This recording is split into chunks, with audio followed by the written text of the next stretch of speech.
But you know what? I do feel that Kaz was a bit greedy. You know, you said it. You know, the double engineering bay, bought the factory, not adding additional barracks, not building extra units, going for upgrades, heavy upgrades, the +1/+1, the steam. It could have been caught by Mana, but Mana, you know, he's doing his own thing right now. He's getting the third as well.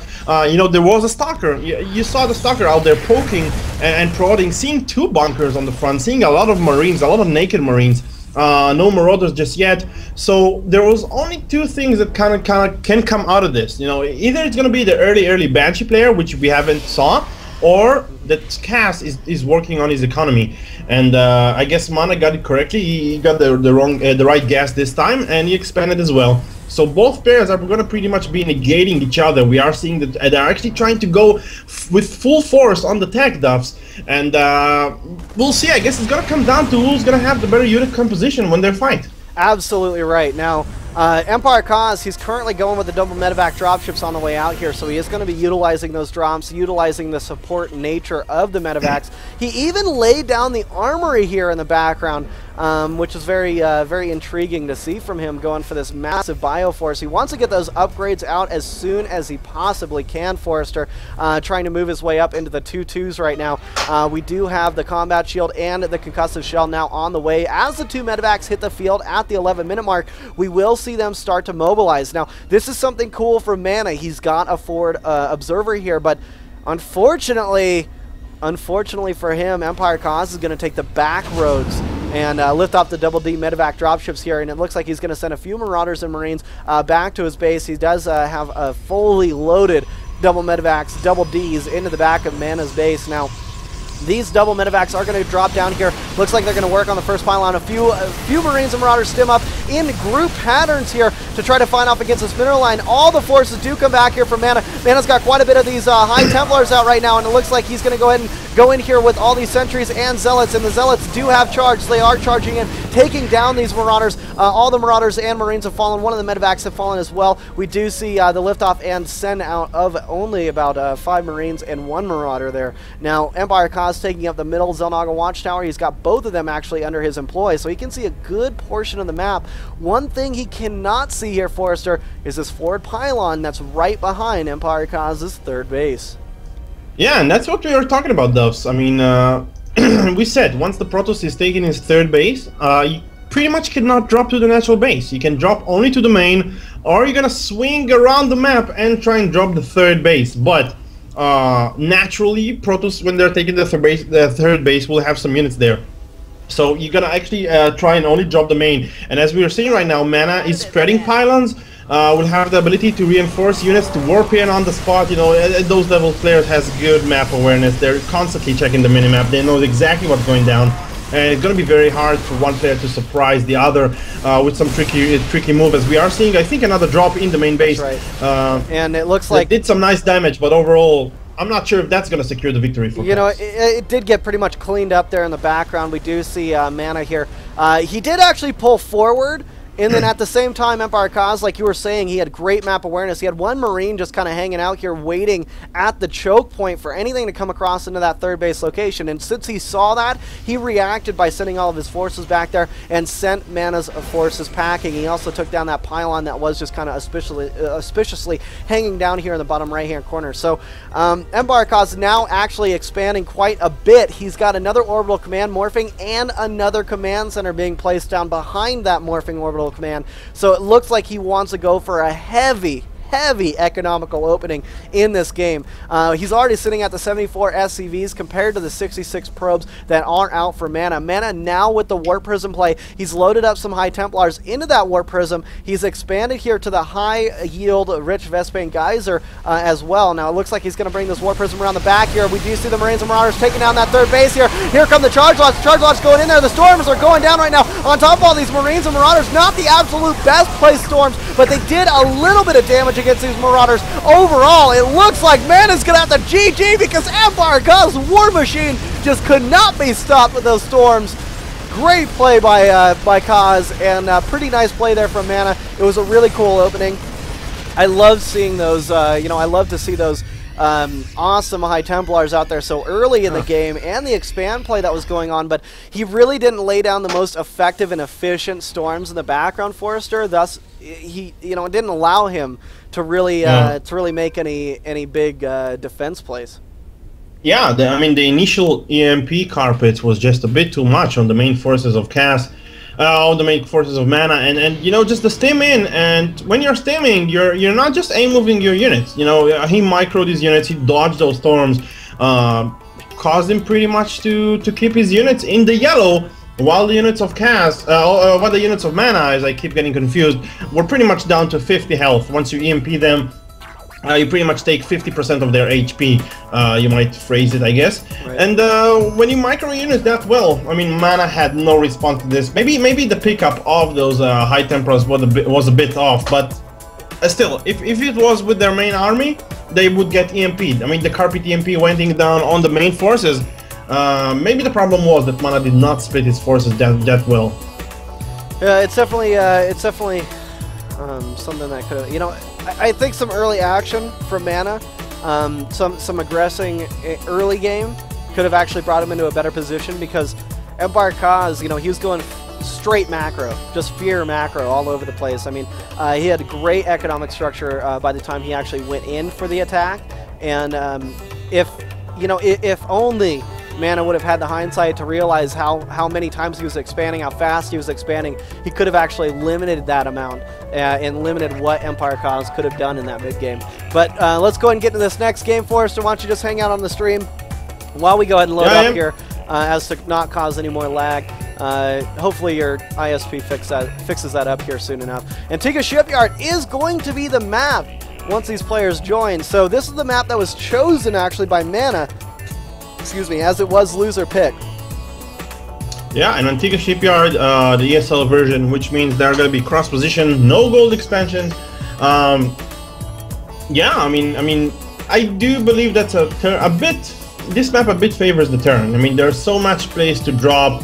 Protoss player they have to be at a lot of spots at the same time, at least in the start. Now, the main thing about Mana play that I have to state is that he was putting almost no pressure on his opponent. Yeah, he sent a couple of units to the third base, but you know what?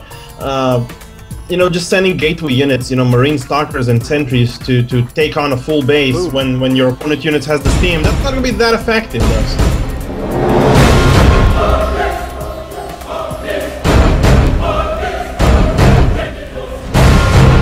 Alright guys, we're going to cut that intro because it seems like players have dropped from the game as it was created. So, So it's not only trolling me, that's what you're saying. It's not only trolling you, sir. Don't worry. I think it's your ISP's trolling you, BattleNet's trolling everybody else. Alright, man? So they're trying to help you out there. Yeah, fair enough. But Cassie was having a lot of internet issues as well. He was. I don't even know why. I don't know. A solar flare! You're gonna blame it on the solar flare, alright. Yes, we found the guilty here. The guilty Bring me party. his head. It's the sun. Bring me his head, Duffs. Yeah, you know, I can't just bring you the sun's head, man. It doesn't work out that way. I hate to inform you, but. So bring me the neighbor's son's head. What? Oh, okay. I'll head over to Andromeda in the next day or so. I'll bring it to you. All right, man.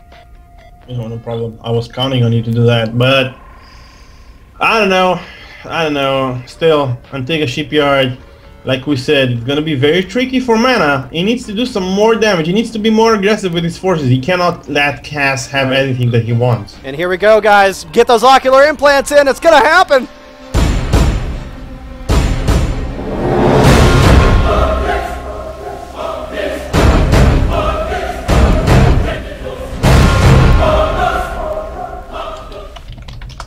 All right, ladies and gentlemen, boys and girls, pros and scrubs, welcome to IMBAtv, where everything is in balance. We got the next game rolling out right here, right now for you.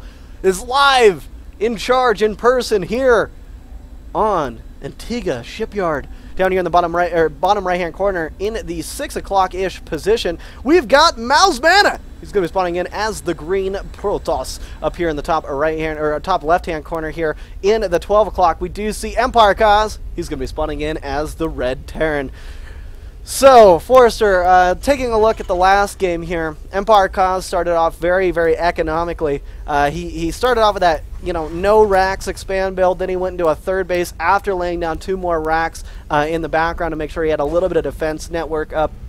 And then he actually moved out to the third pretty quickly, but yet again, so did Mana. I mean, it looked like it was going to be that big, intense macro game, but it ended up being one foul push from Kaz to end the whole thing. So let me know how you feel about it. Well, I have to say that still, although Kaz won the game, there was something quite odd in his opener, laying down the second barracks quite early, as we saw, pretty much after finishing the first one, taking down the Expo, and then just building another Rex out of nowhere. I wasn't sure what he was aiming to achieve with that, but apparently it helped him. It helped him reach a safer mid game. He was greedy. Maybe it actually allowed him to be greedy as he was. Maybe taking the second barracks very, very early allows you to pump just a bit extra Marines, just a bit extra Marauders to be safe. And maybe go for the third expansion very, very early, getting the double engineering bay like we saw. So maybe that's his way. Maybe that's his tweak to the normal standard metagame that we are seeing and know from what we are casting every day and we are witnessing in the European scene. But so far for both sides, it's gonna look pretty much the same. Cass again not opting to go for the gas. So he's thinking about expanding or thinking about doing some early aggression. You know what? I will say that he's looking forward to expand, but you know what? I'm not committing into anything. Well, hey, man, he has expanded, as he do have a little. I'm in delay. Yeah, Don't forget that I'm in delay. I was just about to say, so he's got a little bit of delay there on your end. But yeah, he has expanded out there into his natural. So is Mana, though. I mean, it's a 1 gateway expand, 1 racks expand on both sides of the map. So it's basically the same. A normal situation for both these players. They know it's cross-map positions here because that is the rules of the map as it did get placed down. Now another 2 racks actually going to be completed here from Kaz. It's very, very standard opener. This is very normal game, man. I mean, you go for that. You go for the 1 racks expand. You've got to lay down those 2 racks in the background to make sure you've got some type of oppression against anything that does try to come in, so you can try to take it down. And any type of early aggression, any type of sharking, you don't want to cause yourself to panic. So it's good to lay down these 2 racks behind the 1 racks after the expand. Then, as those are about halfway done, you do exactly what Kaz did here. He lays down the double refinery, thus allowing him to up his gas production. He should be able to get that factory and starport out soon enough. The factory more than likely will have the reactor core add-on, so he can actually start to get those medevac dropships out. It looks like a very, very standard by the book opener play here from Kaz for the first 5 minutes of this game. Now, Mana, it seems like he's got the sentries on the way out. He's got a second assimilator on, man. It's also very, very normal play coming down from him. I mean, these guys are both playing by the book now. There's nothing too crazy coming down, no early thirds or anything of that nature. Looks like they're just going to go ahead and continue with their very standardized build styles, Forrester. And you called it. That's exactly what I wanted to say. Players are playing very, very traditional. No one of them is actually doing something fancy. We are seeing the second, the third gateway taking their place. I might even actually opt to see a 4th, but I have to tell you this. It can happen, it cannot, I don't know. Players are now, Protoss players are actually choosing between the 3rd gateway and the 4th gateway as a differential to their playstyles. But we'll see how it works out for them. I hope everything is going to work out just well for Mana, because he needs to stack up a victory. He needs to force the ace match right there. He absolutely does, man. And look at this. We've got a little battalion of Marines here. 8 Marines locked, loaded, ready to gun down anything, as there's only 2 sentries on the field. Now, this natural expansion gonna be heyday here for all these Marines as they continue to chase down these probers. Looks like Stimpack Research is on the way from Kaz right now as he does this attack. He's gonna go ahead and take down this 1 pylon here. That will actually bring a supply block issue for Mana. He cannot warp in anything until he finishes up some more pylons in the background. Now, it looks like that 1 entrance stalker here was out in the middle of the map there, wasn't able to defend at all. Those sentries not offering any help whatsoever. More probes are being annihilated here from these Marines. Not one Marine has lost their life here, Forrester. I mean, Kaz playing super efficient and playing so well. I mean, that timing was so sick. He caught Mana off guard so bad. Now, it looks like Mana will correct this. He's got another pylon being laid down here now to overcome that supply block. He's even got the double forge finished up. He's chrono boosting out the level 1 attack upgrade and the level 1 armor upgrade for his ground-based forces. We do see now Kaz in the back.